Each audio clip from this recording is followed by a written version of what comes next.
curso de óptica y refracción, organizado por el Hospital Nacional Arzobispo Loaiza, el Servicio de Oftalmología. Hoy día contamos con un invitado especial, el doctor Mauricio Miranda, con el tema de bases ópticas de la cirugía refractiva. Para conocer un poco más del doctor Mauricio Miranda, su currículum es bastante extenso, pero voy a leer una parte de él nada más. El doctor Miranda hizo sus estudios superiores en la Fundación Universitaria San Martín, la Facultad de Medicina Humana, Escuela de Posgrado, grado de Oftalmología en Bogotá, Colombia. Hizo una pasantía en la Escuela Superior de Oftalmología en el Instituto Barraquer de América, la Clínica Barraquer, en córnea y cirugía refractiva. E hizo también una subespecialidad en córnea y cirugía refractiva en el Mary Hospital con el doctor Luis Lu. Y también en la Universidad of Pittsburgh de Estados Unidos. Doctor Mauricio Miranda, es un placer contar con su amplia experiencia. Para nosotros los residentes es bastante importante escuchar pues, diferentes puntos de vista y una experiencia tan vasta como la suya.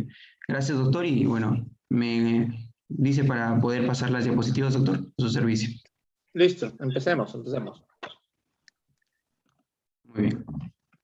Un momento.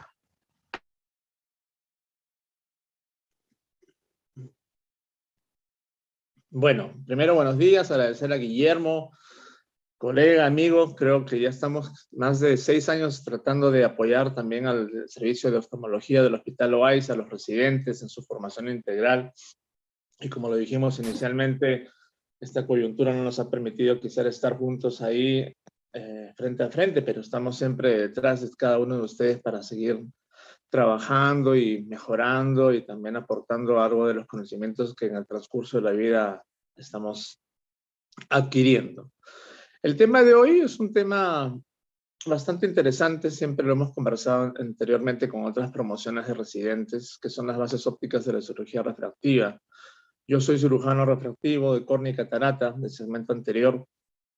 Y bueno, a mí me apasiona, como siempre les he dicho, la parte de la cirugía refractiva. Cuando ustedes hablan de cirugía refractiva, muchos preguntan y dicen, bueno, cirugía refractiva, ¿qué significa, no? Cirugía láser, corregir la miopía, la hipermetropía, el astigmatismo, hoy en día la presbicia, efectos subjetivos de la visión. Es un arte, porque realmente no solamente depende de la tecnología, depende inclusive del advenimiento de los equipos que uno pueda llegar a utilizar y a conocer, sino también de cómo escoger al paciente. Y eso es algo muy importante, porque estamos en una especialidad que siempre lo he venido haciendo, y Guillermo también lo sabe. Es una especialidad muy precisa, donde realmente los pacientes que van a un tipo de tratamiento como este, específicamente como este, son bastante demandantes. Entonces el oftalmólogo debe ser también demandante y debe ser también muy subjetivo y muy preciso en poder analizar los factores externos, los factores de riesgo y también tener en cuenta la anatomía y entender el concepto de lo que vendría a ser la óptica del ojo humano. Siguiente. Entonces, cuando uno habla de cirugía refractiva, obviamente uno habla del conjunto de todos los efectos refractivos y de todas las técnicas quirúrgicas encontradas en el mundo que hoy en día ya han venido desarrollándose de manera bastante vertical desde los últimos 15 años, a modificar la potencia óptica del ojo humano, ¿no? Y ese arte de modificar esa potencia óptica radica básicamente en entender los problemas, en entender la anatomía también, obviamente, en entender los factores de riesgo concomitantes que uno tiene y los retos para evitar algún tipo de complicación que pueda, obviamente, luego llegar, digámoslo así, la capacidad visual y sobre todo un tema importante que es la sensibilidad de contraste, porque mucha gente cuando solamente se refiere a dar una fórmula de gafas, a poder corregir con un corrector o con un lente de contacto, ustedes bien saben que en su formación, cuanto más cercano al eje visual uno corrige los defectos visuales, hay mejor calidad de resolución en la visión, tanto monocular como binocular. Y esta técnica de la cirugía refractiva pues engloba un gran número de técnicas, no solo las conocidas, sino también aquellas que vienen en desarrollo y que ha generado obviamente en la industria oftalmológica un reto permanente, ¿no? Es un reto de poder corregir en tiempo récord, en menor cantidad de tiempo, en menor exposición al ojo humano, los defectos refractivos y a una precisión inclusive que hoy más tarde en el transcurso de la exposición van a ustedes entender, porque no solamente es el hecho de apretar un láser, corregir los defectos refractivos y ya, sino también el tiempo de la evaporación, el tiempo de la exposición a alteración inclusive de la superficie ocular, el tiempo que se emite dentro de esta técnica del rayo láser a la evaporación de la lágrima, el tiempo de la ruptura, que es el breakup time, el BUT, y otros factores más que obviamente van a ser de vital importancia para poder lograr un resultado óptimo. Aunque la mayoría son irrelevantes para algunos, algunas de ellas realmente, como en este caso, pues la biotecnología y también hoy la nanotecnología que estamos teniendo en el país y que también la contamos aquí en el Perú, es lo que da el aspecto diferencial. Siguiente. Entonces, si hablamos un poco de la cirugía refractiva, bueno, yo me formé también en la Clínica Barraquer de América, tuve la suerte de poder contar con estudios de la misma hija del doctor José Ignacio Barraquer, Carmen Barraquer, nos contaba la historia, y se lo digo rápido, ¿no?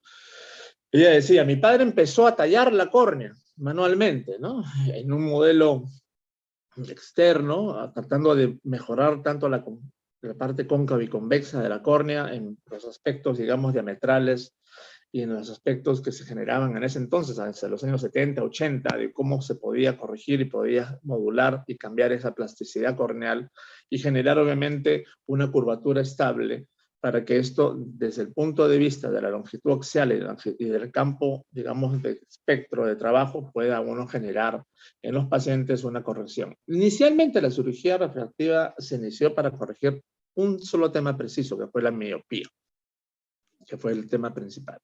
Y luego, con el advenimiento de técnicas, empezaron también a ver que la córnea tenía que entenderse en un todo, ¿no? Un todo, y no solamente podía ser un solo plano, tenía que entenderse en un plano tridimensional. Y para esto, obviamente, luego empezaron también a hacer la criocongelación de la córnea y luego el tallado y modular el aspecto, digamos, de la superficie corneal. Pero no solamente era la primera cara, también era la cara posterior. Y luego se generó un aspecto, digamos, de entendimiento de las aberraciones que uno ya tenía por naturaleza y aquellas que también podían haber sido causadas por la mano.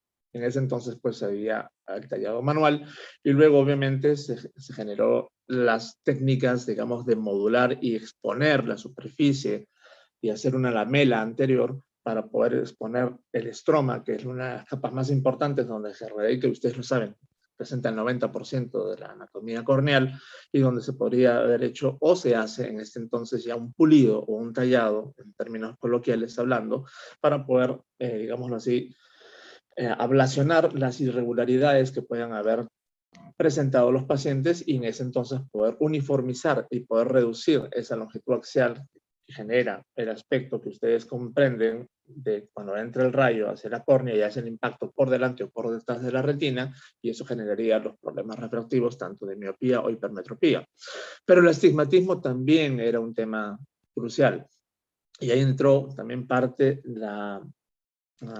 digámoslo así, la técnica del tallado centrífugo que se hacía en ese entonces con la queratotomía radial, que inicialmente tuvo un gran éxito, y Guillermo no me va a dejar mentir, hacia los años 70, 80, inclusive inicios de los 90, pero obviamente era una técnica no tan pulida porque dependía mucho del talante y del pulso que tenía el cirujano, ¿no es cierto? Y de la experiencia. Y eso generaba unas microfisuras que no muchas veces se llegaba a cicatrizar por completo y en algunos casos pues generaba ya algunos procesos que luego lo hablaremos quizás en otras charlas, que eran las ectasias corneales y que no se presentaban tan temprano, ¿no? El paciente sería muy contento de ese acto quirúrgico, pero sin embargo en el transcurso de los primeros 10 años y hoy en día inclusive lo sigo viendo en la consulta, pacientes operados con esta técnica pues generan obviamente algún tipo de distorsiones visuales cuando tenían y estaban asociados también a un cambio del eje de la curvatura de la córnea y esto generaba pues astigmatismos contra regla o con la regla irregulares o regulares y que al final pues traducían en un efecto secundario a la refracción visual, pero sobre todo a la sensibilidad de contraste.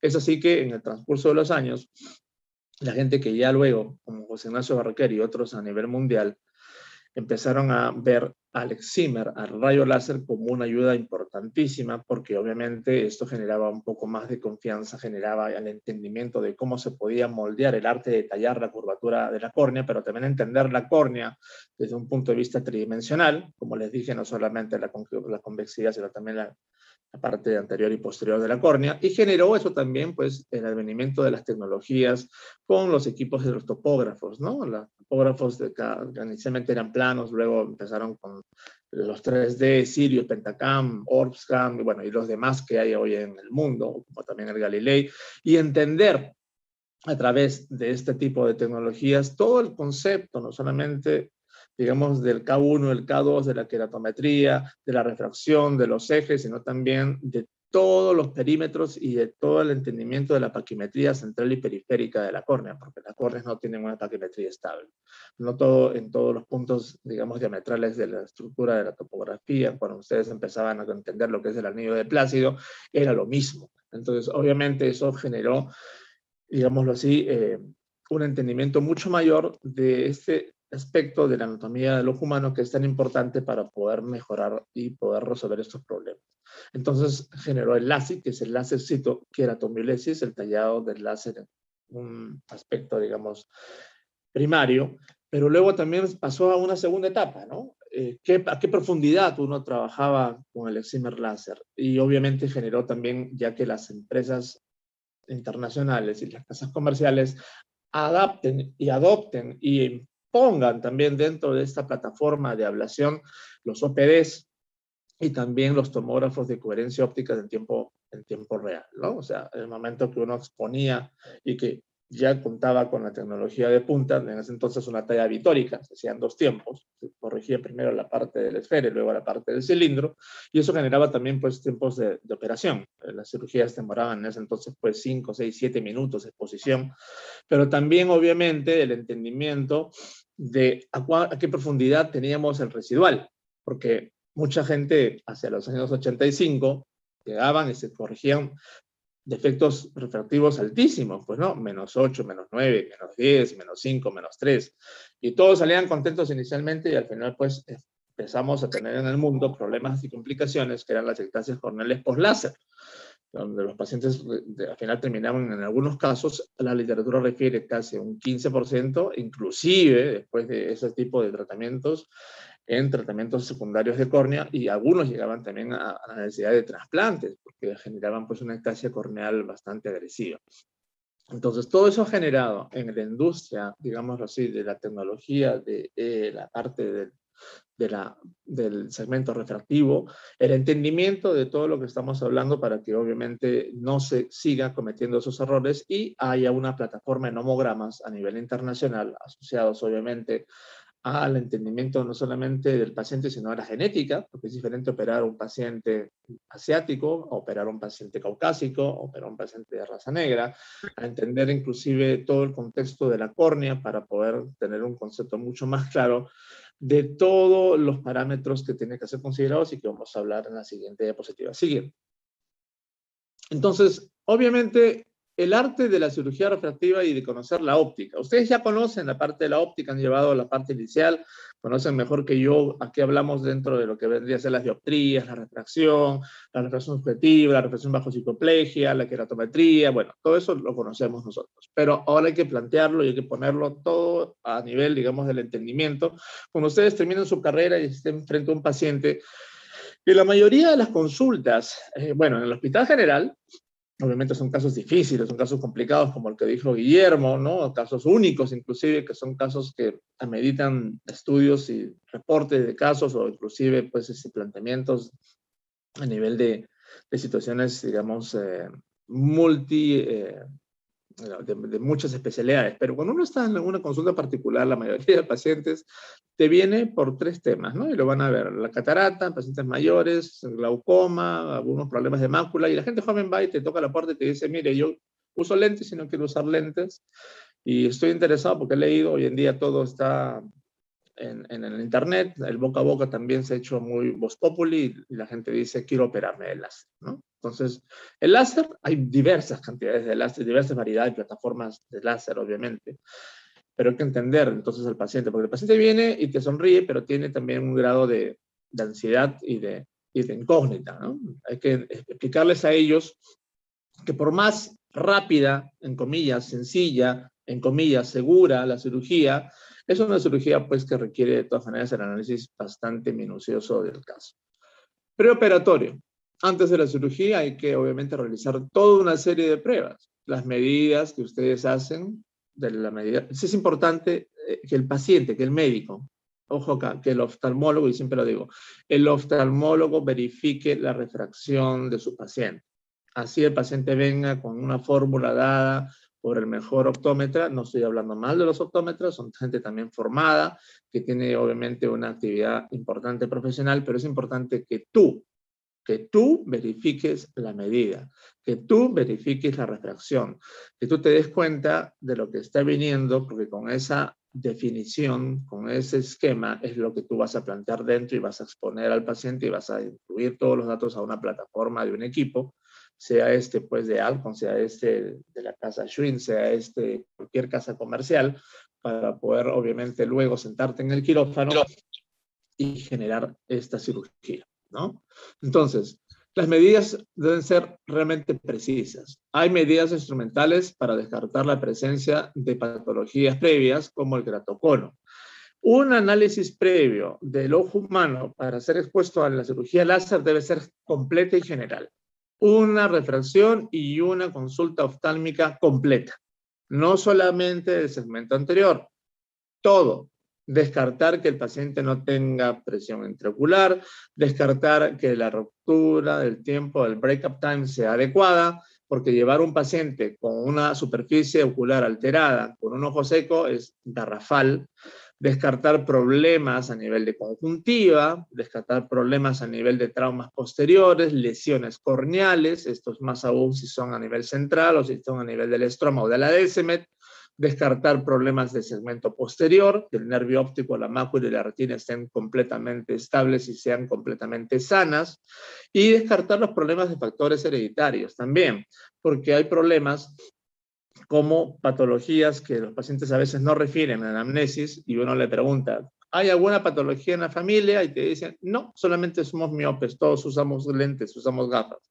Pero por ahí se les escapa a un paciente de repente que tiene alguna alteración a nivel del ángulo camerular, se les escapa de repente que hay alguien en la familia que tiene alguna comorbilidad también dentro del punto de vista de una enfermedad metabólica o sistémica, y cuando tú haces el fondo de ojo, descubres algo ahí. Entonces, obviamente, el paciente sometido a una cirugía refractiva en el preoperatorio debe ser analizado en forma global, completa, y tomarse el tiempo como si fuese un paciente de otra especialidad para poder saber de que el paciente es óptimo a esta cirugía. El asesoramiento sobre las técnicas disponibles. Conocer las técnicas. Hoy en día, en la cirugía refractiva contamos, si ustedes lo saben, con el LASIK, contamos con el LASEK, contamos con el PRK, contamos con el SBK y contamos también con la nanotecnología que es el femtoláser, ¿no? El LASIK, que ustedes ya lo conocen, el LASEK también, que es una técnica derivada del LASIK y que obviamente faculta a poder exponer, y eso lo hacen mucho unos médicos en Colombia y también en Latinoamérica, donde obviamente el corte con la asistencia del microquerátomo, que generalmente hace cortes de 130, 140, inclusive en algunos casos que ya no debería ser hasta las 160 micras, pues generan obviamente un consumo mayor, digámoslo así, del tejido lamelar inicial y la exposición al estroma, pero lo hace de una manera mucho más precisa sin consumir tanto tejido. Pero el PRK, que es el Photorefractive Keratectomy, que es la técnica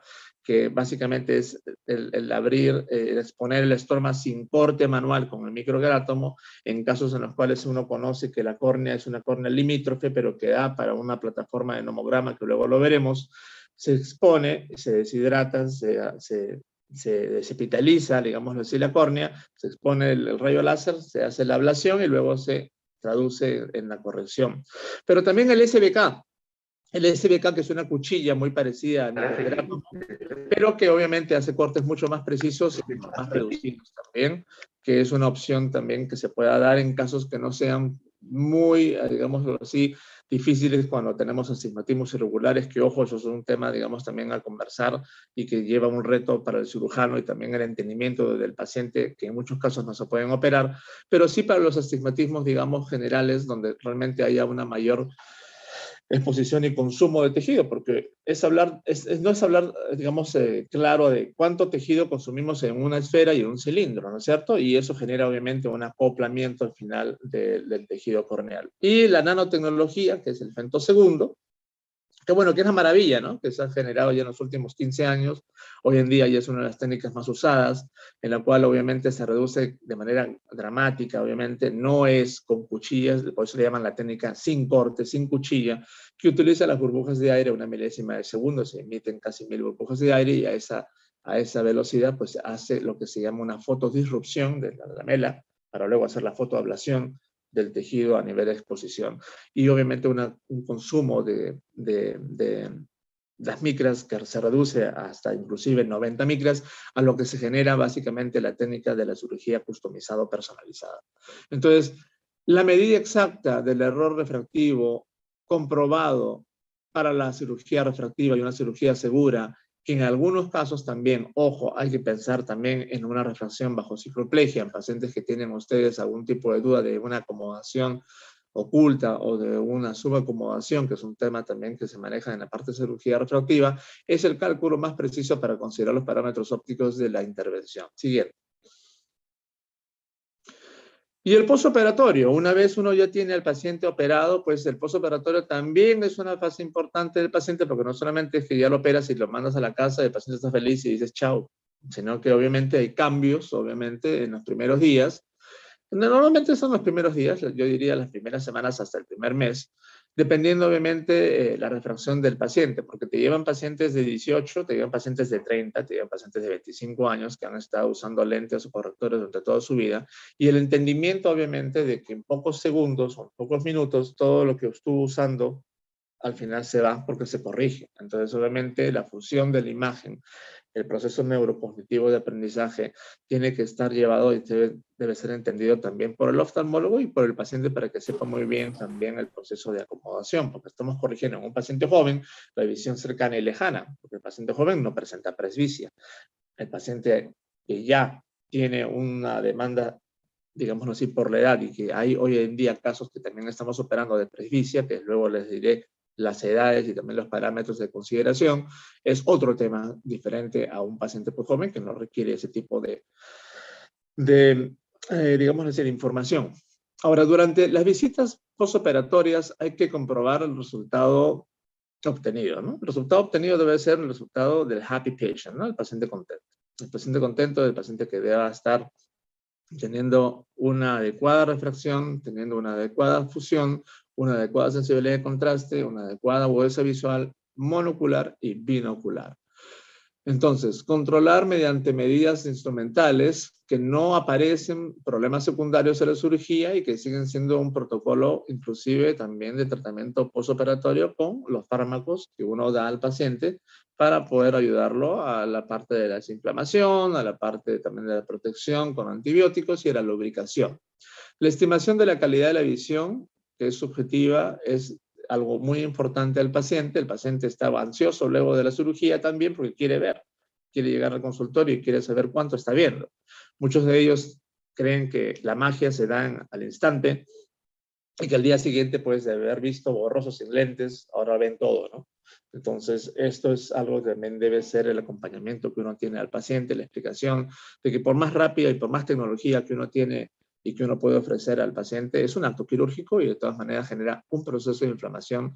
En este caso no son tan severos, aunque en algunos casos sí se ha visto por el tipo, digamos, de la falta de la predictibilidad y la falta de la anamnesis, de poder tener alguna complicación, sobre todo a nivel de la superficie ocular y también, digámoslo así, algunos detritus que puedan haber quedado en la práctica del manejo, inclusive del lavado de la lamela, tanto de la cara anterior del estroma y la cara posterior de la córnea, donde puedan generar algún tipo también de digámoslo así, alteraciones que puedan ser los SARS o los BARS que al final quedan y que eso genera también un ennublamiento. En algunos casos, pues, el paciente queda disconforme. Entonces, el acto quirúrgico es un acto que debe tener también el tiempo adecuado, donde el cirujano, a través del láser y del microscopio, debe hacer un buen trabajo y debe tener una buena irrigación. Y luego de la exposición del láser debe hacer un buen lavado y también un buen secado, y también una buena posición y reacoplamiento de la córnea per se, porque si uno no hace eso, al final genera una distorsión. Y ustedes ya saben muy bien por sus bases ópticas de que si la córnea no queda estrictamente y perfectamente bien, al final la torsión o inclusive el ángulo o la variación de la dioptría no generaría pues el desarrollo del resultado óptimo de la cirugía. Y la estimación de la calidad óptica residual refractiva, la topografía corneal postoperatoria que se hace en las siguientes semanas y las alteraciones oculares. Y acá una cápite porque de todas maneras hay que entender que no todos los pacientes tienen una visión monocular de 20/20, ¿no? Hay pacientes jóvenes o inclusive pacientes de 30 a 40 años de edad que tienen un grado leve de ambliopía. ¿A qué me refiero? Me refiero a que obviamente con sus correctores llegan a un 20/20, por decir, con el ojo derecho llegó al 20/20 y con el ojo izquierdo llegó un 20/25, pero con la fusión y con la ayuda refractiva previa a la cirugía refractiva, el paciente se saca los lentes y puede ver el mundo contento porque llega a un 20/20 de manera binocular y sincrónica. A esos pacientes que también a veces llegan y dicen, doctor, yo no quiero usar lentes, me han dicho que tengo un ojo perezoso leve, ¿no? Entonces tú le explicas al paciente de todas maneras cuál es su potencial máximo, ¿no? Con la refracción y con la ayuda visual previa a la cirugía refractiva. Es por eso que la refracción bajo cicloplegia también es muy importante y se toman su tiempo, ¿no? No por el hecho de operar rápido, uno salta pasos. A esos pacientes, obviamente, hay que hacerles entender de que la cirugía refractiva corrige, ¿no es cierto?, la agudeza visual máxima de lo que ya uno tiene en su corrector, de lo que ya uno, su cerebro ha entendido, ha comprendido y ha transmitido. Entonces, no es que al final este 20/25 me va a ver 20/20. Ustedes bien saben que el ojo ambliope no corrige a menos que no haya tenido algún tipo de terapia cuando era niño el paciente. Y ese 20/25, cuando hablamos de manera unilateral, pues la cirugía no va a ser milagro. La cirugía va a corregir el defecto refractivo, pero no le va a dar todo, no le va a volver a ver, no va a darle la misma calidad de visión que tiene el ojo que sí logró una corrección adecuada. Eso lo digo porque hoy en día, anteriormente, en congresos que habían hace 5, 6, 7, inclusive 10 años atrás, la gran pregunta era, ¿no? ¿Se puede corregir la ambliopía? No, la ambliopía no se corrige con la cirugía refractiva, pero sí se puede potenciar si es que es una ambliopía leve, de manera sincrónica, para que obviamente la fusión de las imágenes al final pues sean óptimas al paciente cuando el paciente entiende de que obviamente hay un arte del tallado para corregir el proceso refractivo. Algunos te dicen, bueno, entonces ¿me vas a homologar la medida? O sea, si yo tengo acá -2 con -3 y acá tengo -7 o -3, ¿me vas a homologar? No, no es homologar tampoco la medida, porque el láser no hace eso, no hace básicamente un borrador y te homologo y te pongo neutro. Tampoco existe eso, ¿no? Es básicamente corregir esos efectos refractivos para que al final pues se optimice la potencia visual. Siguiente. Entonces hay que entender lo que es el UCVA, que es el Uncorrected Visual Acuity, y también entender lo que es el Best Corrected Visual Acuity, ¿no? En términos americanos, el BCVA. Entonces hay que entender lo que es básicamente el Uncorrected Visual Acuity, que define el grado del éxito de una cirugía refractiva, indicando cómo ve el paciente sin la ayuda, y el BCVA, que define el grado del éxito, que indica cuál es la máxima agudeza que se puede alcanzar y que puede alcanzar la persona con sus correctores previamente a la cirugía, y se suele evaluar para garantizar, pues, en este caso, la ganancia, porque obviamente el paciente se opera en cirugía refractiva para ganar visión, no para perder. Siguiente. Entonces encontramos aquí un índice de eficacia, ¿no? Que lo tienen aquí en esta fórmula importante de conocer, el Uncorrected Visual Acuity postoperatorio y comparado con el Best Corrected Visual Acuity preoperatorio. Siguiente. Y también el índice de seguridad, que eso también lo da este tipo de fórmula, que es el Best Corrected Visual Acuity postoperatorio versus, obviamente, el Best Corrected Visual Acuity preoperatorio. Siguiente. ¿Por qué la córnea? Bueno, Entonces, ustedes ya lo saben, el sistema óptico ocular está formado por dos lentes, ¿no? La córnea, que tiene esas dioptrías, y el cristalino. Actualmente se considera la cirugía del cristalino como una cirugía refractiva. Hoy en día, ahí viene lo que yo les contaba, hay casos que llegan de pacientes, digamos, que tienen unas altas tendencias, Ya voy. altas refracciones, ¿no es cierto? Miopías que no puedan ser corregidas ya con el excimer láser, y que obviamente no quieren usar lentes. Entonces aquí hay ya tendencias muy importantes que han dado grandes pasos a poder ayudar a ese tipo de pacientes con implantes de lentes tóricos, con implantes de lentes de cámara anterior, los lentes fáquicos, con implantes inclusive de los inlays, con implantes inclusive también ya de los lentes multifocales y los trifocales, que son lentes que han salido al mercado y que deben también ser muy bien estudiados y deben tener también una anamnesis y un estudio previo completísimo para poder, digamos, ofrecer a nuestros pacientes este tipo de tecnologías cuando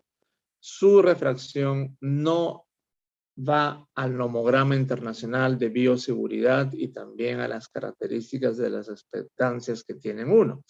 Las medidas que hoy en día se manejan en cirugía refractiva en miopía por tema de bioseguridad para no consumir tanto tejido corneal y estromal y que no generen ectasias corneales, hoy en día yo no opero pacientes más allá de -5, -6 dioptrías de miopía, por decirlo, ¿no?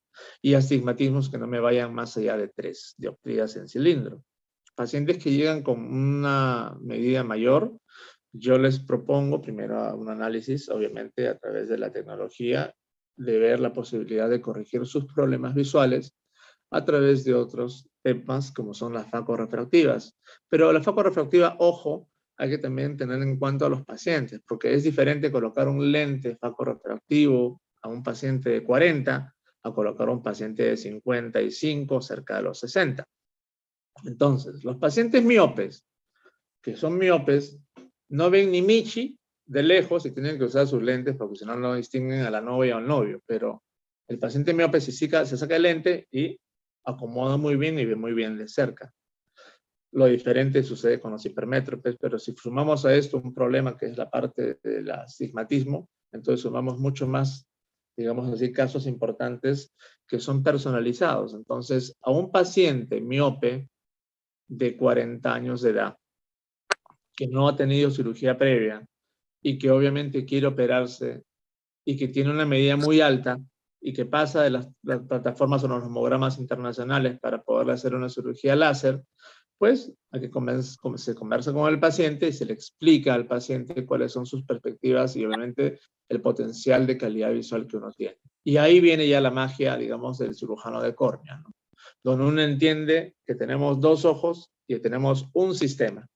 Dos ojos y un sistema que trabaja de manera sinérgica y poder entender que en algunos casos el quitarle la visión de cerca a un paciente miope pues te va a odiar porque lo vas a dejar viendo bien de lejos, pero si no ve bien de cerca te va a decir, doctor, yo no veo bien de cerca y yo vine a usted para que no use lentes ni de cerca ni de lejos. Entonces ahí viene ya el entendimiento del cirujano en poder ver lo que se llama en ese entonces el mix and match, las cirugías detalladas lo que se llama, pues en este entonces, la posibilidad de poderle ofrecer y entender qué ojo es el ojo dominante, cuál es el ojo no dominante, y trabajar con el ojo dominante para las visiones potenciales de lejos, y el ojo no dominante se le podría, en caso de que haya una tolerancia cognitiva, poder dar el apoyo hacia la parte de visión cercana, que eso mañana más tarde pues faculte a que en el momento de hacer la fusión con un lente intraocular o inclusive lente intraocular con tallado láser, dependiendo de la topografía y de la paquimetría y otros aspectos importantes de la coyuntura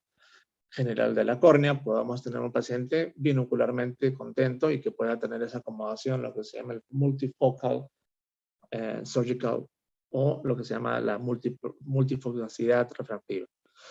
Actualmente se considera la cirugía del cristalino, como les dije, una cirugía refractiva, pues no solo se hace en casos con cataratas, las lensectomías claras son esos casos que llamamos la facorefractiva. Los lentes intraoculares no permiten acomodar, por lo que no es buena la opción de jóvenes, lo dije, pero sí los multifocales y los trifocales, que tienen ya un tallado especial, y que trabajan a través de los 3, 6 y 9 milímetros centrales, dependiendo obviamente también de la apertura pupilar, porque eso también hay que considerarlo muy bien, y eso lo aprendí del doctor Luke, amigo de Guillermo y mío, y también del doctor Jorge León en España, y también de otros profesionales que tienen mayor experiencia y que también han hecho estudios comparativos. Es importantísimo ver también la apertura de la pupila. Mucha gente dice, bueno, analizo todo y me olvido del diámetro pupilar. Hay patologías que no permiten que la pupila pueda ser distendida y hagan ese tipo de movimiento sincrónico natural. En algunos casos, unas permanecen rígidas. Esos pacientes son fatales para la cirugía refractiva o inclusive para los lentes intraoculares, porque si le estás colocando un lente premium a un paciente que tiene una alteración, ya sea por sinequias anteriores, posteriores o traumas posteriores o traumas anteriores, y que haya comprometido el diafragma natural que tenemos como personas, esos pacientes no van a quedar contentos. Entonces hay que ver el diámetro pupilar también. El diámetro pupilar es importante en condiciones mesópicas y escotópicas. Es importante también, porque no solamente es implantar una tecnología de punta, sino también ver cómo se adapta en aspectos mesópicos y escotópicos a los pacientes a este tipo de tecnología.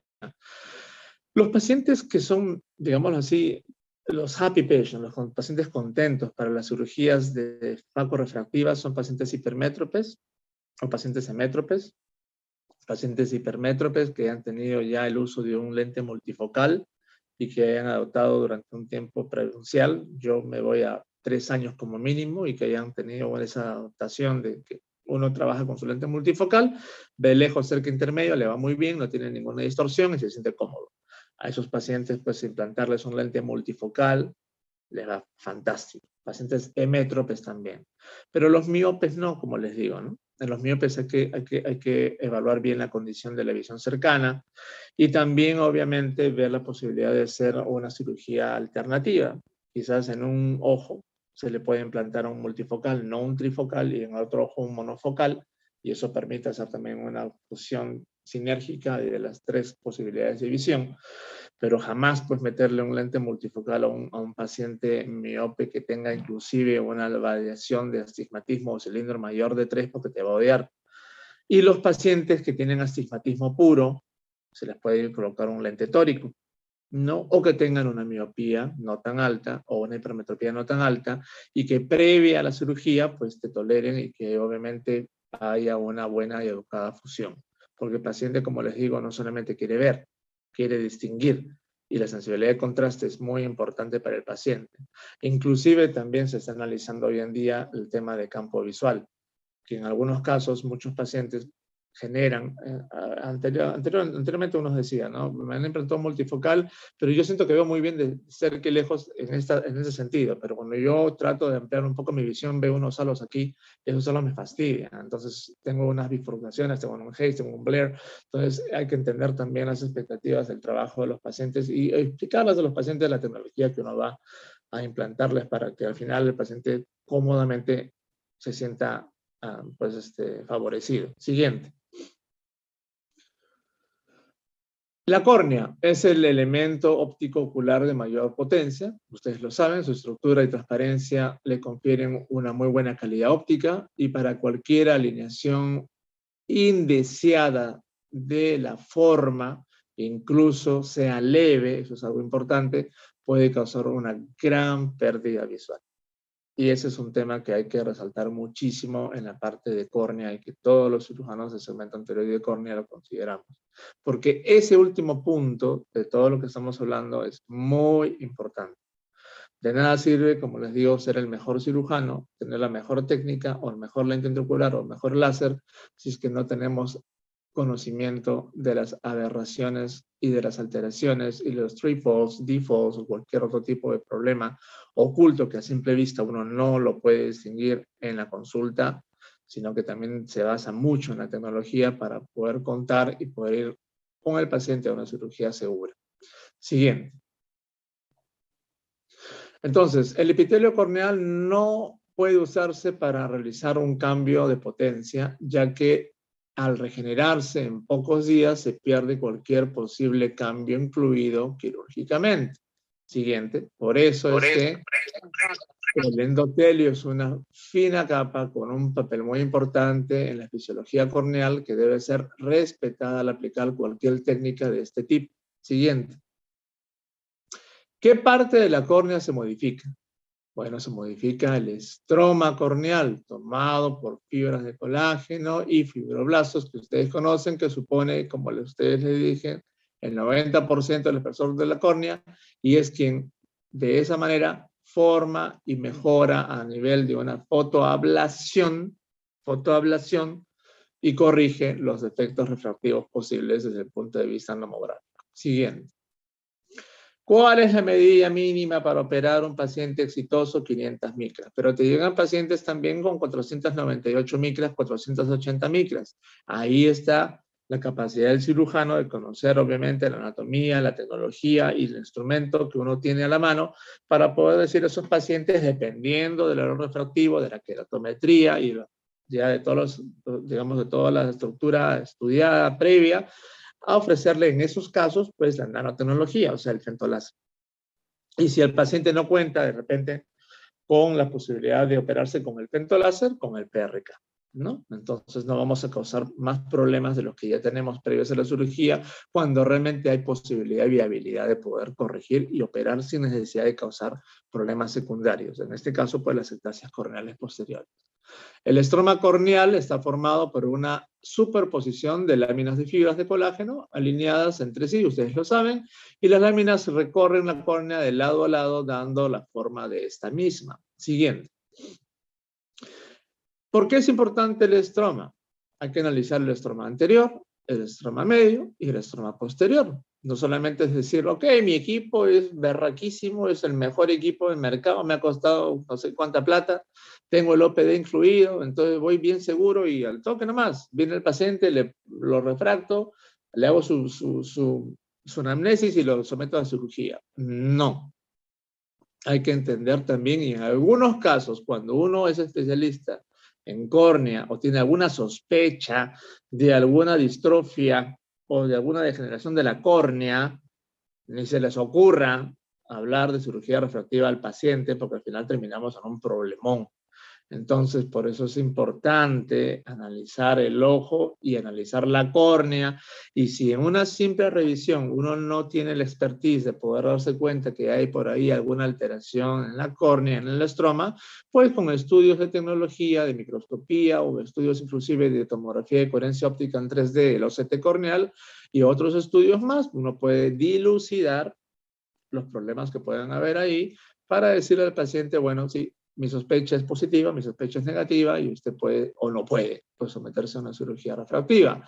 Es por eso que en este caso el estroma corneal, que es el empaquetamiento y por tanto la que da la dureza de cada capa estromal, disminuye con la profundidad y hay que analizar de todas maneras las capas del estroma de manera muy minuciosa para descartar problemas de degeneración o de distrofias corneales que podrían traducirse luego en un fracaso quirúrgico. Siguiente.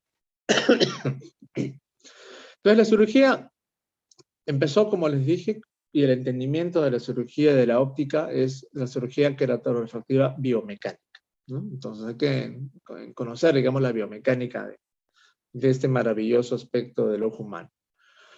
Una de las formas de aplanar la córnea es básicamente seccionar la zona periférica de las láminas del colágeno y reduciendo así su resistencia mecánica.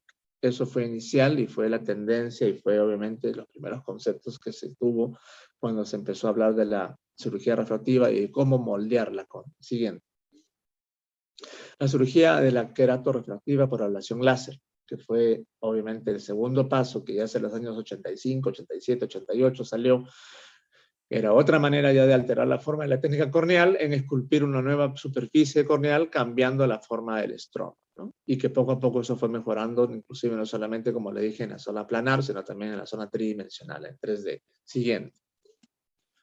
La cirugía queratorefractiva, las técnicas. Bueno, la técnica de esculpido láser, donde inicialmente, como les dije, está la queratotomía fotorrefractiva, el PRK, la queratomolesis in situ asistida por láser, la queratotomía subepitelial, el LASEK, La Lintralace, que hubo una fase en la cual también acá lo usamos en el Perú, fui parte también con el doctor Izquierdo del primer estudio de conducción a nivel de Perú para los equipos Intralace, que fue Lucho y yo, que lo conducimos a unos, creo que fue hace 7, 8 años atrás, inclusive, y que al final vino y dio la mejoría del siguiente paso, que era el femtoláser, y con el cual hoy en día estamos trabajando. Y las técnicas biomecánicas, ¿no? Que era la queratotomía radial, iniciales que se hicieron pues en todo el mundo, ¿no? Inclusive acá en el Perú también hubieron colegas que hicieron queratotomía radial con mucho éxito, y la queratoplastia conductiva, que en algunos casos, inclusive con Luchito Lu, hacia el año 2006, en Pittsburgh, y también con el doctor León en España, era grata la sorpresa de que todavía se hacía una queratoplastia conductiva específicamente en pacientes que tenían una córnea, digamos así, challenge, una córnea, digamos, de reto, ¿no? Donde había un astigmatismo que para el mismo esculpido de láser no podría haber logrado una optimización correcta de la inclinación de la curvatura. Y en esos casos, pues sí se hicieron, y vi algunos casos. Yo nunca hice queratoplastia conductiva, pero sí vi en 2 grandes médicos, amigos nuestros, mundialmente conocidos, este tipo de tratamiento. Yo sí hice lo que se llama la queratotomía radial secundaria, cuando generaba y quedaba algún tipo de residual en astigmatismos challenge, y iban bien. Pero hoy en día, con las tendencias que se tienen a nivel del mundo, cuanto menos invasivo y cuanto menos causes problemas de cicatriz o de procesos, digamos, de acoplamiento a nivel de las fibras de colágeno corneal, son mejores. Entonces, eso ya pasó, digámoslo así, a una segunda fase, ¿no? No es, digamos, el gold standard, pero ahí hay la posibilidad inclusive de, bien estudiando un paciente, poder en el transcurso del postoperatorio, si es que hay alguna aberración o si es que hay alguna alteración, digámoslo así, de la visión causada por este tipo de patologías conductuales, se pueden manejar. Siguiente. La cirugía de esculpido láser, ¿no? Entonces, a los antecedentes, las técnicas que modifican la biomecánica corneal, dependiendo mucho de la habilidad del cirujano, del entendimiento de la córnea, de la expectativa del paciente y de los estudios previos que uno tiene que llevar. Cualquier error conlleva un grave riesgo de causar alteraciones corneales graves, y eso es correcto. Por eso es importantísimo que ojo por ojo, paciente por paciente, sea personalizado, sea customizado y se tome el tiempo adecuado para que antes, durante y después, esas son las 3 fases, no tengamos problemas. Muchas veces ha pasado también que llega un colega con la refracción a la clínica, ¿no? Y obviamente el colega quiere operar a su paciente con el excimer o quiere operarlo con el Fenton. Y obviamente, pues, el colega tiene la refracción del paciente. Y esa es la refracción subjetiva final que lleva el paciente a la cirugía. Entonces, ahí está también el apoyo que tienen los cirujanos de córnea con el colega, de tomarse un tiempo y analizar el caso previo, ¿no? Y ver realmente si es que esa medida es la medida óptica, si es que hay la seguridad de que esa medida es la medida final, si es que no hay algún tipo de alteración, si es que obviamente el colega también con el especialista se sientan previamente y analizan su caso, para que al final eso llegue a la plataforma digital y llegue a la plataforma de ablación.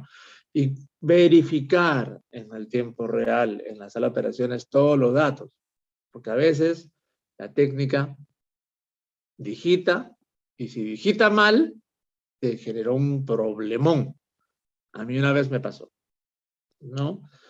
Confiado, y la persona que trabaja con nosotros pues digitó, y al final el paciente terminó con una hipercorrección que tuve el paciente pues 4 meses luego, estando ahí en el consultorio todos los días, que al final, pues gracias a Dios, el paciente quedó contento, pero fue pues un dolor de cabeza, porque se tuvo que volver a replantear todo lo que tenía en la parte previa a la cirugía. Y ojo, recuerden que una córnea operada no es la misma, no es lo mismo. Hay que hacer cálculos muy diferenciales, y ahí Mario de la Torre tuvo mucho que apoyar también, porque es un gran conocedor también de la colorimetría y de todos los análisis, digámoslo así, de tecnología de punta a nivel de cómo es la córnea antes de ser tocada, una córnea virgen y una córnea tocada. el comportamiento es diferente y los plazos también son diferentes. Entonces, eso también es muy importante. Por eso, cualquier error conlleva a un fracaso y a un problema grave, no minúsculo, grave. Y es necesario desarrollar una técnica que permitiese saber qué es lo que se está aplicando y cuál es la cantidad de energía, el tiempo de exposición y también, obviamente, la corrección secundaria. Siguiente. La cirugía de esculpido láser, ¿no? ¿Por qué esculpir con un láser? Bueno, porque obviamente manualmente, cuando se esculpía manualmente, por más perfecto, por más preciso que sea un cirujano, y hablo de los años 70 y 80, no es lo mismo, pues, ¿no? Es igual implantar un anillo intraestomal para el queratocono, cuando uno hacía y trabajaba pues con los aritos y la técnica del chanchito, y hacer obviamente las incisiones con el bisturí a nivel de la profundidad del estroma, a operarlo con una tecnología que hace un corte profundo, estable, unidireccional, porque obviamente pues la mano humana, por más perfecta que uno crea que pueda tener en la experiencia, no es lo mismo que tener una tecnología que te da una precisión correcta y que eso genere pues confianza. Por eso la energía del láser se puede proyectar a puntos concretos con gran precisión, que eso mejora mucho más y que mejoró muchísimo más pues la exposición, digamos, de la misma mano humana o del cirujano. Cada cantidad de energía que pasa y que cada tipo de láser también que hay en el mercado produce un efecto de concreto sobre cada tejido, en cuanto también a la línea, porque hay láseres que son ciclotorsionales, hay láseres que son lineales, hay láseres, como les dije, que eran vitóricos, ¿no es cierto? Y también según qué láser uno utiliza que pueda evitar los daños del tejido circundante y obviamente también residual. Siguiente. La cirugía de esculpido láser, ¿no? En el caso del ojo, las diferencias entre los tejidos son de situación y de composición. De situación externa como la córnea o interna como la retina, que es importante evaluar, y de composición, pues similar al contenido del agua, pero diferente a cuanto el tipo de las proteínas, y esto es importante considerarlo porque no todas las diferentes proteínas del cuerpo humano, y en este caso, pues de la córnea, absorben igual las radiaciones. Y ahí algo importante, ¿no?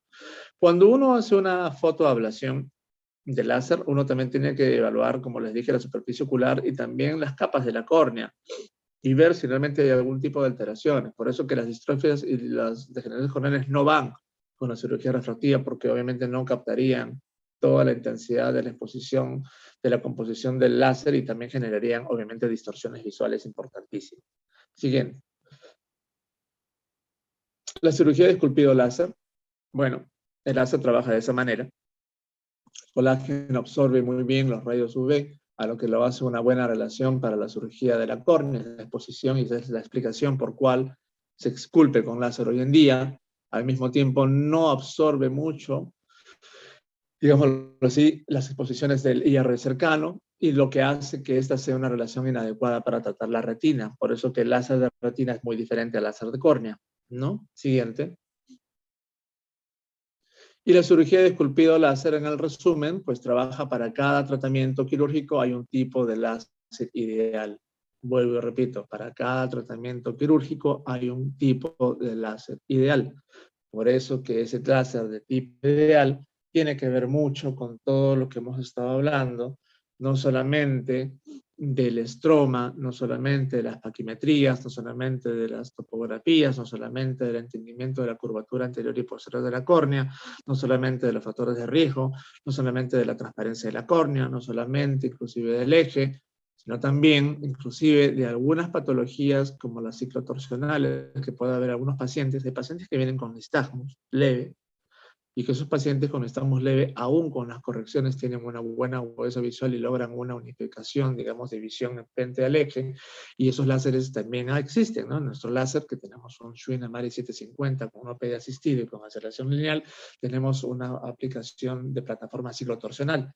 Entonces, pacientes que tienen este tipo, digamos, de variaciones, el mismo eje de la curvatura del láser hace un barrido en tiempo real y unifica el tiempo de la pupila, al diámetro pupilar y a las, digamos, el área centrípeta de la córnea, y generamos pues confianza tanto para el cirujano como para el paciente, y este paciente va a tener una buena ablación centrada, más aún si es que a un paciente se le lleva una cirugía convencional que es el LASIK, donde tienes que tener una técnica adecuada y un entendimiento a qué nivel se hace el flap corneal, pero en ese caso, pues mejor hablarlos y ofrecerles la nueva tecnología con el femtosegundo. Siguiente.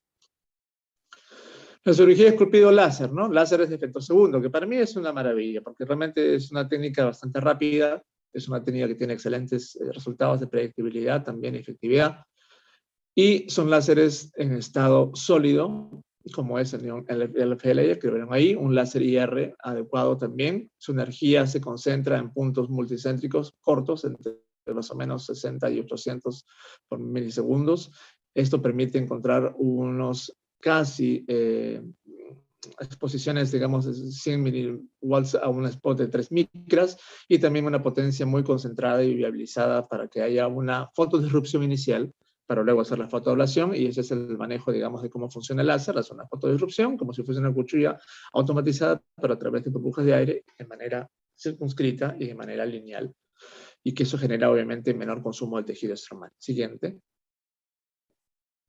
Y la cirugía de esculpido láser con el láser de femtosegundo, pues sí crea una malla de burbujas de este tipo, como les he explicado, de un corte uniforme, exacto, preciso, y eso permite pues prescindir del microquerátomo mecánico automatizado y que en casos, digamos, de córneas límites va bastante bien. Y que obviamente también desde el punto de vista de los nomogramas, tiene una plataforma de nomograma un poco mayor de ablación frente a una cirugía convencional de láser. Siguiente. Entonces, hemos tratado de innovar nosotros en la clínica con estas tecnologías, ¿no? Tenemos las 4 plataformas de tratamiento, que es importante tenerlas y también entenderlas para poder ofrecerlas al paciente. Y no solamente ofrecerlas al paciente, sino conocer de su pros y contras y de manera suscrita, pues poder optimizar lo que se llama la corrección de la medida o la agudeza visual del paciente. Ahora, la queratotomía fotorrefractiva, que hoy en día yo también ya la he dejado de hacer mucho por el advenimiento del femtoláser, pero anteriormente, antes de eso sí se hacía mucho y con mucho éxito. El postoperatorio era un poco más tedioso, un poco más largo porque se tenía que colocar un lente de contacto terapéutico por unas 2 semanas al paciente, y esta técnica obviamente el paciente con ojo seco leve pues no iba, ¿no? Entonces hoy en día un paciente con ojo seco leve puede y tolera muy bien la nanotecnología que es el femtoláser, más aún no así el ASIC ni el PRK, ya que genera obviamente un proceso de absorción y disminución del break-up time importante. Pero sí, en ese entonces pues se hacía bajo microscopio, el cirujano centra la ablación sobre el centro de la pupila de entrada, usando pues un láser, que era en ese entonces ese láser. Con el láser exímero, y se hacía, digamos, se eliminaba el epitelio, como les mencioné, la membrana de Bowman se ponía y se hacía la refracción directa a nivel del estroma y se colocaba un lente terapéutico postoperatorio, y una vez se epiteliza, se quitaba el lente y el paciente quedaba con un buen resultado. Y normalmente esta técnica se hacía solamente en pacientes, o al menos yo lo aprendí en España y con Lu en los Estados Unidos, en pacientes miopes, ¿no? No me metía a hacer cirugías, digamos así, combinadas de astigmatismo con el PRK, solamente con esferas, no con cilindros. Siguiente. La queratotomía fotorrefractiva, el incremento disminuye la curvatura estromal, y obviamente eso dependía del tipo también de la máscara utilizada frente al, digamos, acoplamiento que había a nivel del anillo que se sujetaba, porque había anillos de diversos diámetros y que tenía que entenderse también la curvatura y la exposición de 6.5, 6.4, inclusive 6, en pacientes que son miopes, pues 6.5, 6.4, y hipermétropes era un poco más reducido, y ese era un entendimiento, digamos, de poder centrar, y obviamente eso sí lo hacía el cirujano, no lo hacía en ese entonces la máquina, para poder lograr la cantidad del error refractivo corregido dependiendo del número de veces que uno actúa a nivel de la plataforma láser. Siguiente. Y eso era la corrección, digamos, que se hacía a nivel de la miopía, ¿no? Con la técnica del PRK para corregir la miopía, la máscara debe pasar por una energía hacia la zona central de la relación y luego permitía eliminar el equivalente a una lente positiva. Siguiente. Igualmente con la hipermetropía, para ellos también la zona óptica era de vital importancia, y hoy en día la zona óptica en cirugía refractiva es muy importante, tanto en el LASIK, PRK, LASIK o también en SBK o femtosegundo. Eso es muy importante, y considerar y entender las zonas ópticas que uno tiene que estar enfocando frente a los diferentes tipos de refracciones. Hay obviamente plataformas nomogramas que uno se sigue y que uno ya tiene establecido y está ahí puesto al costado, pero la decisión la hace el cirujano, no la hace la técnica. si no la hace el cirujano. Siguiente. Igualmente la queratotomía asistida por láser, el LASIK, el resultado ha sido bastante bueno. Hoy en día esta técnica sigue siendo vigente. El LASIK es una técnica todavía vigente, muy buena, ¿no es cierto? Muy buena, pero obviamente hay que escoger bien al paciente y más que todo, de todo lo que hemos conversado, lo importante es la baqiometría y el grosor central y periférico de la córnea, hay que entenderlo de esa manera. No hay que llevar a un paciente LASIK a una córnea límite. A mí me refiero a una córnea que tenga 500 micras a 480, 500 micras con LASIK. Hoy en día yo no lo haría más que todo en este caso con un femtosegundo, para evitar obviamente problemas secundarios, porque obviamente la intención era mejorar el postoperatorio, ya que la ablación se realiza directamente sobre el estroma, sin destruir el epitelio ni la bomba. Siguiente. Y obviamente esta es la técnica y el microquerátomo, donde ustedes ven cómo funciona de manera automatizada. Levanta la lamela, expone el estroma, se dispara el láser y luego se vuelve a colocar la lamela en su sitio. Siguiente.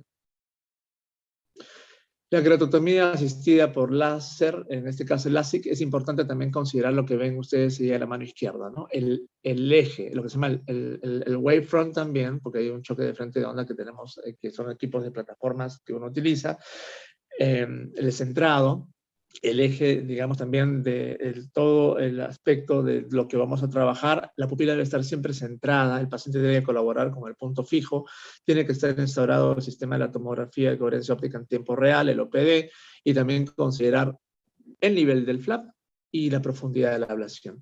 Y considerar la profundidad de la ablación, a cuánto de residual le estamos dejando. Normalmente las estadísticas internacionales se van que no bajen de las 310. Yo inclusive he visto pacientes que se les han hecho ablaciones, digámoslo así, de LASIK en tiempo real con córneas de 510, 520, y cuando uno está haciendo la ablación baja a 280.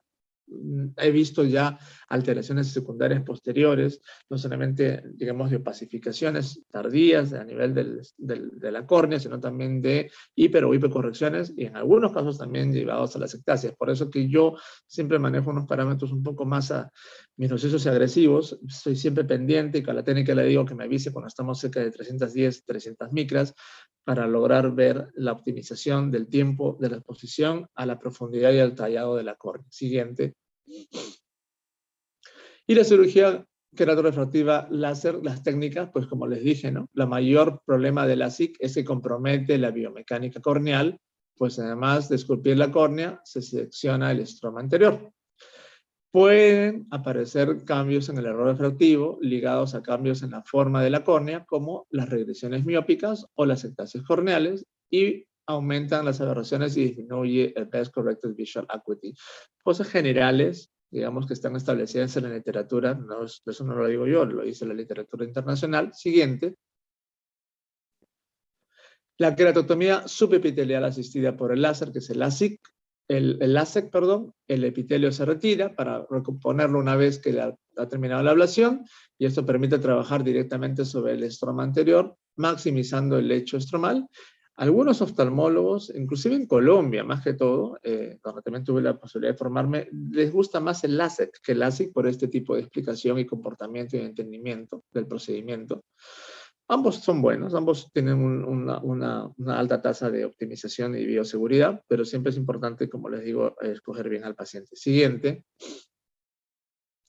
El intraLASIK, que fue algo interesante, inclusive también Guillermo creo que estuvo en varias presentaciones cuando llegó el intraLASE al Perú, creo que hace el año 2007, 2008, pero que generaba esto, ¿no? Se utiliza un láser como un bisturí para cortar el estroma a la profundidad exacta, pero no era de tanta predictibilidad. Y había un tremendo equipo, un tremendo conazo, porque esa es la palabra, que entraba y que tenía que estar bien fijo al ojo y que obviamente hacía una presión positiva mayor a la que hace el femtoláser, o a lo que hacía inclusive, en este caso, pues el microquerátomo.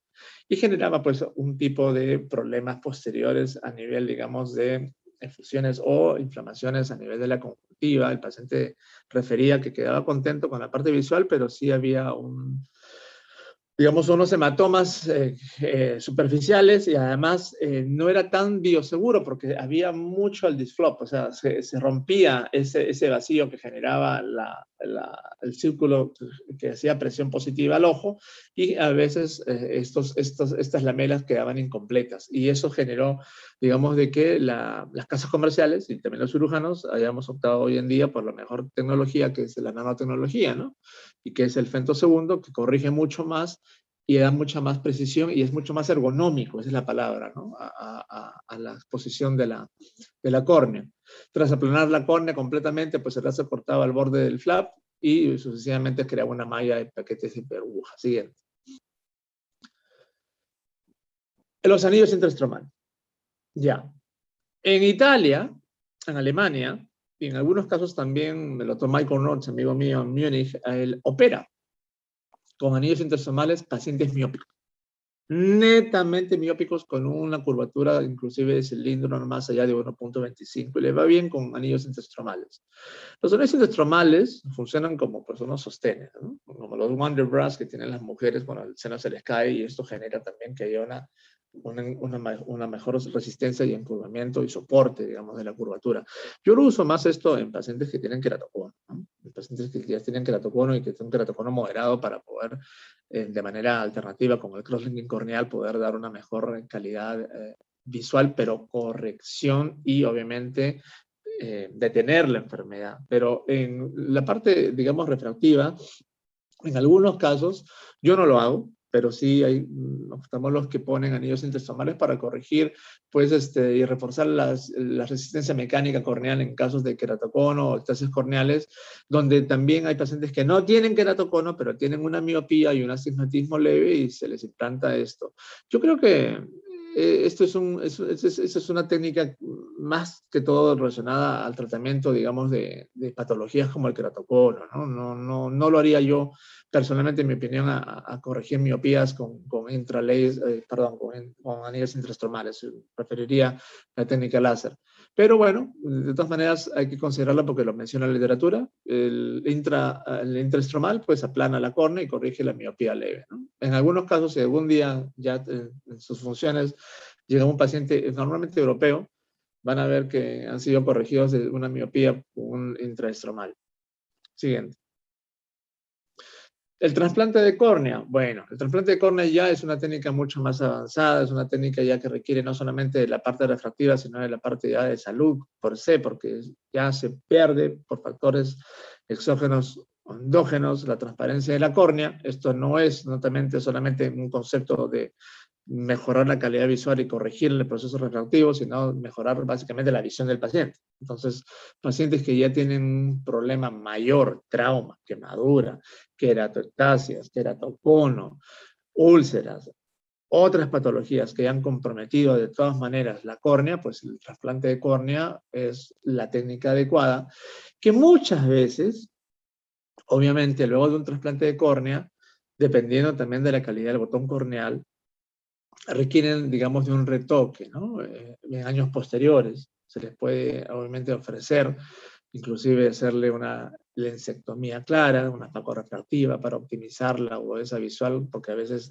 el trasplante de córnea, de acuerdo a la pericia del cirujano, genera también astigmatismos no previstos, y eso genera también alteraciones a nivel de la curvatura de la córnea, y el paciente obviamente tiene que usar una ayuda refractiva, ¿no? He visto pocos casos de pacientes post-transplantados de córnea que han sido sometidos a femtosegundo con excelentes resultados, anillos intraestromales con excelentes resultados, o inclusive cirugía facorefractivas secundarias, obviamente, no en un mismo acto quirúrgico, con excelentes resultados. Entonces, también está relacionado y está considerado, y lo tengo que mencionar tal cual, porque hace parte también de la óptica visual y de la córnea. Siguiente.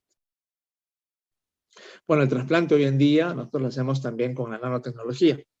Entonces, el femtosegundo también ayuda mucho al cirujano, no solamente a hacer la cirugía de la queratoplastia penetrante, o el DALC, o el DSMET, o el DSEC, ¿no es cierto? O la lamelar, la técnica de la burbuja, sino también a poder utilizar esa técnica de la burbuja, pero con la nanotecnología. O sea, con el femtosegundo, donde uno hace el tallado, digamos, de la lamela que uno quiere sacar. En este caso, pues, si es un descement stripping anterior lamellar keratoplasty, es una angioplastia lamelar anterior, y poder hacer este tipo de tallado y poder corregir el defecto si es que es permitido y si es que la patología así también lo permite, para hacer un trasplante lamelar. En un trasplante penetrante, pues obviamente se coge toda la circunferencia y toda la anatomía corneal para hacer la cirugía, dependiendo obviamente de cada caso. Siguiente. Y funciona de esta manera, ¿no? El corte de la córnea realizado con el láser, en este caso reemplazamos el interlace por el femtosegundo. Además permite crear los biseles tanto en la ventana como en el injerto, que ayuda muchísimo y facilita mucho a la precisión del implante del botón corneal receptor donador. Siguiente. Y el crosslinking corneal. El crosslinking corneal, que también es una técnica que va muy bien a pacientes con queratocono inicial, queratocono frusto o queratocono incipiente, donde el queratocono produce una paulatina pérdida de la estabilidad mecánica del estroma. Esto provoca un abombamiento inferior de la córnea que provoca una mala calidad visual en el transcurso de los años. Pero el crosslinking, como se dice en su inglés, ¿no? Crosslinking, el entrelazo, digamos, o el enlazamiento de la fibra de colágeno es una técnica reciente para el tratamiento preventivo del queratocono que va excelentemente bien. Yo creo que ya estos 15 años de oftalmólogo que llevo, habré hecho más de, si no dejo mentir, 7.000 procedimientos de crosslinking, todos muy buenos. Todos han detenido, hasta la fecha, han detenido la progresión de la enfermedad de la ectasia o del queratocono, y obviamente en algunos casos se le hemos hecho una cirugía combinada, ¿no? Lo que se llama un crosslinking LASIK o un crosslinking LASEK o un crosslinking femto, en pacientes a los cuales amerita y se ve la evolución posterior y han quedado muy contentos con una estabilidad corneal y sobre todo con una calidad visual importante. Entonces, la idea es reforzar la unión de las fibras de colágeno y evitar el bumping corneal. Siguiente. Así funciona el crosslinking. El tratamiento consta de varias secciones, en cada una de ellas, pues las cuales se retira el epitelio, se instila unas gotas de riboflavina B2 sobre el estroma y se ilumina con rayo ultravioleta. Inicialmente a una profundidad de 350 micras durante 30 minutos, esa es la técnica convencional. Hoy en día ya hay un paso importante con la técnica acelerada y la transepitelial, lo que hacemos con el Avedro en la clínica, que reduce el tiempo, digamos, de exposición de 5 a 10 minutos y obviamente también, digamos, la exposición a los rayos ultravioleta, que genera un poco de distorsión y también de problemas, digamos, de irritación posterior por la consistencia misma del medicamento que se aplica. En este caso, pues, tiene excelentes resultados y el paciente, hacia los 3 meses, luego de un seguimiento topográfico y refractivo, es bastante satisfecho. Y como les digo, la predictibilidad en estudios, no solamente peruanos, que lo hace también gente de izquierda, lo hacemos nosotros y gente también de otras instituciones, da una muy buena predictibilidad. Estamos hablando de una predictibilidad mayor del 75%, 80% inclusive en Europa y en Estados Unidos, donde esos pacientes sometidos a este tipo no le llamamos cirugía, técnica preoperatoria, digámoslo así, en pacientes con queratocono inicial, han resultado con optimizar su obesa visual también y de tener digámoslo así, la historia clínica de la patología base. Siguiente. Y la corrección óptica por cirugía queratorefractiva, ¿no? Entonces hay que entender todas estas fórmulas que son importantes y esto es una parte ya de la fisiología, digamos, oftálmica corneal. Se puede corregir de una gran parte de los errores refractivos modificando la potencia corneal en forma controlada. Importante, controlada, ¿no? ¿Y quién controla eso? Pues el cirujano. El cirujano tiene que tener la predictibilidad y tiene que tener, obviamente, la opinión, con la experiencia, obviamente, de casos positivos y negativos, porque a todos nos ha tocado casos difíciles y también a todos nos ha tocado casos que nos ha sacado canas, pero de eso uno aprende y uno tiene que tener siempre presente de que el único modo de modificar correctamente el radio de la curvatura corneal es estudiando bien al paciente. Siguiente. La corrección óptica con cirugía queratorefractiva. La corrección está dada en este tipo de fórmulas. Bueno, son fórmulas un poco más tendenciosas en la corrección obtenida, depende del cambio que se provoca de la curvatura corneal. Eso se calcula a nivel de las bases de la queratometría posoperatoria y la corrección que se deba obtener en el plano corneal. Siguiente. Las correcciones ópticas con cirugía queratorefractiva. Es importante también el eje. Es importantísimo el eje, es importantísimo la pupila, es importantísimo la ciclodistorsiones o ciclomodificaciones que pueda tener la córnea.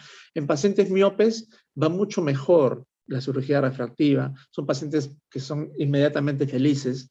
Los pacientes hipermétropes tienen un proceso de adaptación muy diferente, pero los pacientes que tienen una refracción combinada de miopía o de astigmatismo, o pacientes que tienen una anisometropía, miopía acá con astigmatismo, hipermetropía acá con astigmatismo, o un desbalance visual que causa una metropía o una anisometropía, que buscan una corrección refractiva, son pacientes challenge. Entonces hay que de todas maneras considerarlos a ellos como pacientes especiales. Siguiente.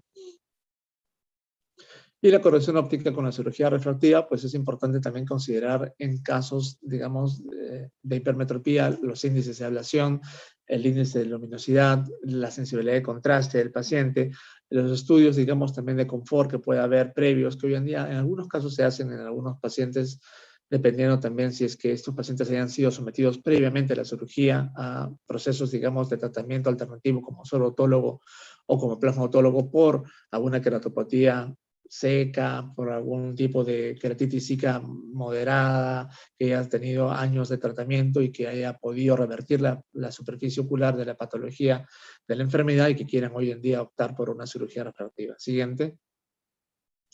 La corrección de la metropía esférica también es importante considerarla, ¿no es cierto? En la corrección de una metropía esférica que modifica la curvatura corneal es una zona óptica uniforme, es por eso que es importante saber en el momento de colocar el anillo, previo a la succión o previo a la ablación o previo al microquerátomo o previo también a la posición del fento, cuál es la zona óptica que uno quiere corregir. Siguiente. La corrección de la metropía esférica, como les dije, también importante. En casos, digamos, de hipermetropía, tener mucho en cuenta también el diámetro y la exposición y la plataforma de ablación en cuanto a lo que vendría a ser la superficie anterior de la córnea. Siguiente. La corrección de la metropía esférica es importantísima también considerarla dentro de la biomecánica de la refracción de la zona óptica de la córnea. Siguiente. Y las correcciones del astigmatismo, que eso genera todavía un tipo de, digamos, challenge para el cirujano, challenge para el paciente, porque ellos piensan que todos los astigmatismos se pueden corregir. No es así. Hay que entender que hay astigmatismos oculares que puedan ser similares, a, digamos así, a una córnea de buena esfericidad, y hay otros astigmatismos que puedan compensar utilizando algún tipo de potencias diferentes a cada meridiano principal del ojo o algún tipo de lesión que pueda haber causado ese astigmatismo residual. Entonces hay que considerar muy bien al paciente y tener bien clara que la refracción final de ese paciente, ojo por ojo, garantice que el paciente entienda su pronóstico visual pre y postoperatorio. Siguiente. La corrección quirúrgica del astigmatismo también se da a través de las plataformas, como les dije, busca eliminar la diferencia de la curvatura entre el meridiano corneal. Para ello se secciona con una media luna los extremos de los meridianos de mayor potencia, de manera topográficamente se analiza. Siguiente. Igualmente la corrección láser ablación tórica, que es la cirugía refractiva láser, que en este caso pues únicamente va hacia la parte anterior de la córnea, se condiciona la ablación y también esto puede ser entendido desde manera circunstancial hacia también los implantes de lentes tóricos. Cuando uno piensa hacer una corrección tórica de lentes multifocales tóricos o lentes trifocales tóricos, que hay en algunos casos en el mercado, o lentes planos tóricos también, intraoculares que puedan ser de consideración para poder ser implantados. Siguiente. Esa es la corrección del entendimiento de la ablación tórica de la nueva superficie sin astigmatismo corneal, que debe tener el mismo espesor del centro y el mismo espesor también del borde. Siguiente. La corrección de ablación tórica funciona de esta manera, por eso que inicialmente los Barraquer, cuando hicieron el concepto de la talla bitórica, se generó básicamente en buscar la forma más simple de lograr que los espesores sean iguales, considerados dentro de una estructura de la topografía de la córnea, del tamaño de la zona óptica, haciendo una ablación con una forma elíptica para poder generar la corrección adecuada y evitar, digamos, distorsiones secundarias. Siguiente. Ese es el entendimiento que hoy en día hay en la plataforma que también se cuenta en el mundo con el láser, que también tiene ya incluido una talla tórica instaurada frente a la ablación de cilindro. Siguiente, en la aceleración lineal. Ese es el patrón de cómo se corrige ya hoy en día con el láser el pre- y postoperatorio de las curvaturas de córneas. Siguiente. y la zona tratada, que debe ser también considerada como el área donde se va a realizar la ablación, que incluye toda la superficie tratada con el excimer láser. Siguiente. La zona óptica funcional, que eso lo manejan también algunos doctores, amigos nuestros, que quieren entender y quieren tener un poquito más de entendimiento y concepto de qué es lo que sucede en el área corneal con una calidad óptica similar, ¿no? Esos son los factores, digamos, de la predictibilidad frente a los actos quirúrgicos, y que eso generaría, obviamente, el entendimiento mayor de cómo se comportaría de una manera uniforme la superficie corneal, y disminuyendo las aberraciones o inclusive algún tipo de alteraciones secundarias a la cirugía refractiva. Siguiente.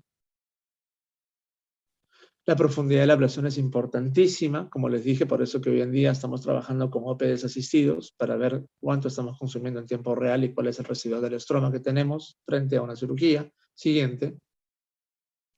Y el diámetro de la zona óptica, ¿no? Que es lo que también va a generar, evitar esas distorsiones periféricas que muchos pacientes han referido en los años anteriores a la cirugía refractiva, y que mucho más se hacía con la queratotomía radial, porque ellos veían centrado, pero había mucha distorsión periférica. Entonces la zona óptica es bastante importante considerarla para lograr optimizar toda la imagen que sea uniforme. Siguiente. Ese es el diámetro de la zona óptica. Igualmente, la zona óptica debe cubrir completamente la pupila, y si no es así, los rayos marginales forman una imagen retiniana desenfocada, y esto generaría pues problemas secundarios. Entonces, por eso que es importante considerar el halo verde, que es la zona donde estamos centrando la pupila, frente también al eye tracking, que es el seguimiento que tiene la plataforma de ablación láser, que los equipos hoy en día lo tienen, y de todas maneras deben ser considerados el eye tracking para poder lograr tener el movimiento ciclotorsional en tiempo real, y también el amplio espectro de la apertura del zoom del láser para poder hacer una corrección adecuada. Siguiente. La profundidad de la ablación, como les dije, la paquimetría nos permite conocer antes de hacer la cirugía si hay un espesor suficiente para realizar esta intervención, las garantías, la bioseguridad, y los casos contrarios pueden aparecer algún tipo de problemas biomecánicos. Siguiente. La profundidad de la ablación en miopía se hace de esta manera. Tenemos un eye spot en el equipo que contamos nosotros en la clínica, que nos da la garantía de poder controlar de manera central y periférica la ablación. Siguiente. Igualmente para la hipermetropía. Siguiente. Y también, en este caso, en la cirugía customizada de ablación que tenemos a través de reducir el tamaño de la zona óptica para evitar un adelgazamiento corneal excesivo en casos en los cuales tengamos pacientes que tengan algún tipo de disposición de cilindro y de eje ciclotorsional. Siguiente. Y la zona de transición de la ablación corneal, que es importante, por eso tenemos estos dos aspectos de plataforma, ¿no? Siempre yo trabajo con la parte central de la pupila, la ciclotorsión, y también con la parte periférica, logrando obviamente optimizar los resultados de la cirugía. Por eso que es importante considerar todos esos parámetros, que uno de ustedes, si algún día decide ser especialista en córnea, pues lo sabrá y lo entenderá en sus fellowships, en sus maestrías, y conocerá que la córnea es una cosa fantástica, ¿no? Yo digo que es uno de los... una de las partes del ojo humano que todavía hay mucho aún por conocer, aún todavía por aprender, y que esto nos da diferentes tipos de parámetros dentro de los diámetros, digamos, de la transición de la zona óptica y del diámetro corneal. Siguiente. Y los centrados de la ablación. Antiguamente, pues los láseres no tenían un centrado de ablación, y ahí habían fatalidades, ¿no? Por más tecnología que uno tenga, si la córnea y el láser no estaba centrado, pues las zonas ópticas y las direcciones iban hacia la parte temporal o nasal y resultaban en un tallado no homogéneo. Hoy en día todo esto pues se realiza de manera simultánea con la tecnología disponible. Siguiente. Los centrados de ablación deben ser muy fijos, por eso que el eye tracking y la colaboración del paciente debe estar ahí. Por más que haya un eye tracking, haya tecnología, haya experiencia, el paciente debe estar siempre enfocado en el punto central. Siguiente. Los resultados de la cirugía refractiva son óptimos. La verdad, es una cirugía precisa, es una cirugía que ha tenido en el mundo una gran aceptación, se sigue haciendo en muchas partes del mundo con excelentes resultados, siempre y cuando, como les digo, haya conocimiento y se haga una buena anamnesis y un buen pre y postoperatorio. Esas son las plataformas, digamos, de medidas en cuanto a lo que vendría a ser esferas para cirugías como el PRK, errores refractivos de +1 dioptría, no más de -9. Siguiente. El LASIK, igualmente, esos son los parámetros de mamogramas de ablación segura. Siguiente. Y los tips y perlas, que eso sí lo aprendimos Guillermo y yo, y todos los que hemos tenido la oportunidad de tener, y tenemos a Luchito Lu como amigo, porque Luchito Lu siempre habla de sus perlas, y creo que eso es algo importantísimo considerar. En la experiencia que uno tiene en el transcurso de los años que uno sigue avanzando y sigue tratando pacientes, cada paciente es un paciente diferente, no todos son iguales, no todos los ojos son iguales. El ojo derecho no es igual al ojo izquierdo, por ende, el de un mismo paciente, el comportamiento es diferente. Y mientras que tengamos la curiosidad de poder tratar a nuestros pacientes con esa metodología, con ese sentimiento, esa calidad, darnos el tiempo de explicar al paciente, de explicarnos a nosotros mismos los retos y dificultades que tenemos como especialistas, vamos a hacer nuestra práctica una práctica mucho más acuciosa y muy exitosa. Por eso, que las tips de perlas en cirugía refractiva van de acuerdo a estos valores. El valor normal del poder corneal es de 42 a 44. Hay que considerarlo tal cual. Cristalino, ustedes lo saben, de 20 a 22. El poder refractivo está diseñado para que la convergencia lleve a las imágenes a la mácula. Una dioptría es una unidad de desviación en 1 centímetro de un rato de luz emitido pasado por un prisma, que ustedes lo conocen mejor que yo. Igualmente lo que estamos leyendo en cuanto a las calificaciones de un ojo de aproximadamente 20 milímetros de longitud de poder óptico. Todo eso es importante. ¿Por qué? Porque si no tenemos esos parámetros, vamos a tener problemas con la cirugía refractiva. Y la cirugía refractiva no solamente es cirugía láser, es hoy en día cirugía también de catarata. La catarata es considerada una cirugía refractiva, faco-refractiva, porque es catarata. Entonces, hoy en día, los pacientes no solo buscan mejorar su calidad visual y su calidad de vida. Pacientes que tienen una patología como catarata buscan optimizar su sensibilidad de contraste y también buscan optimizar su capacidad de visión, tanto lejana, cercana como intermedia. Y es por eso que todos estos factores son importantes de considerarlos, porque si uno de ellos no es el adecuado, hay que hacer junta médica, hay que juntarse y conversar con alguien que tenga más experiencia, hay que conocer la tecnología que uno tiene disponible para poder luego conversar con el paciente y decirle las cosas como son. Siempre las cosas claras con el paciente, y paciente bien informado, el paciente también contento. Siguiente. Igualmente, la corrección es clínicamente viable y se corrige con excimer láser versus facorefractiva. Importante que el criterio del cirujano especialista en córnea, cirugía refractiva, segmento anterior, sea bien claro y que el paciente lo entienda. Que el estado de cristalino le da la graduación de corregir la curvatura corneal y los efectos importantes secundarios también sean considerados. Las variables de una cirugía personalizada. Hoy en día, casi toda la parte tecnológica de la oftalmología va mucho más hacia la personalización del tratamiento quirúrgico. Estamos en una especialidad muy competente, muy precisa y sobre todo muy personalizada. Entonces eso tiene que ser considerado de manera muy importante. Siguiente. Otras ayudas, los lentes refractivos de cámara anterior, ¿no?, que son importantes. Los lentes de cápsula posterior también son importantes. Las ideas de llevar al ojo a un estado de emetropía en todas las opciones, y entiéndase emetropía a la subjetividad del paciente de lograr una adecuada corrección. El paciente te dice, voy a ver 20/20, voy a quedar cero, voy a quedar neutro, voy a quedar 0 kilómetros, pues hay que analizar las cosas tal cual. Lograr la emetropía, y eso es un tema que hoy en día en los diversos congresos nacionales e internacionales de medicina en la parte oftalmológica es un reto, aún es un challenge, ¿no? O sea, se puede corregir de todas maneras la curvatura, se puede corregir la esfera, se puede corregir el cilindro, pero si corregimos la subjetividad del confort de la visión unilateral y multilateral del paciente, de ojo por ojo, y que el paciente logre optimizar su calidad visual, con todo lo que se ha conversado, ese paciente va a quedar contento. Luis Lu me dijo un día, no pretendas dejar un paciente de faco refractivo en 0,0. Él dice, dejar en más 0,25 o un menos 0,25, dependiendo del paciente, de lo que el paciente ha tenido, y dejar, obviamente, a un paciente contento, vale mucho más que dejar a un paciente 0,0. El 0,0, el perfecto, hoy en día aún en oftalmología estamos en la búsqueda de esa perfección. Pero ojo, recordemos que el ojo humano es un ojo vivo. Recordemos que la anatomía del ojo humano es viva y que dentro del ojo humano hay un montón de factores que también tienen una acción importante. El humor vítreo, el humor acuoso, el mismo cristalino, el mismo diafragma natural que tenemos, que es el iris, los mismos músculos. Entonces estamos frente a un aparato que no es estable.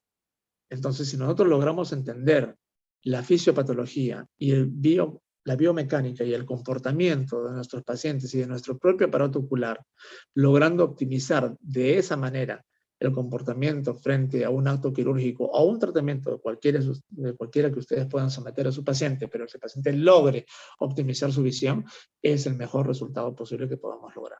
Siguiente. Esa es la biografía de esta charla. Ustedes pueden ver muchos mismos. Creo que eso es lo más, el mensaje que uno puede compartir con todos. Yo, su profesor, su jefe, lo sigue haciendo y creo que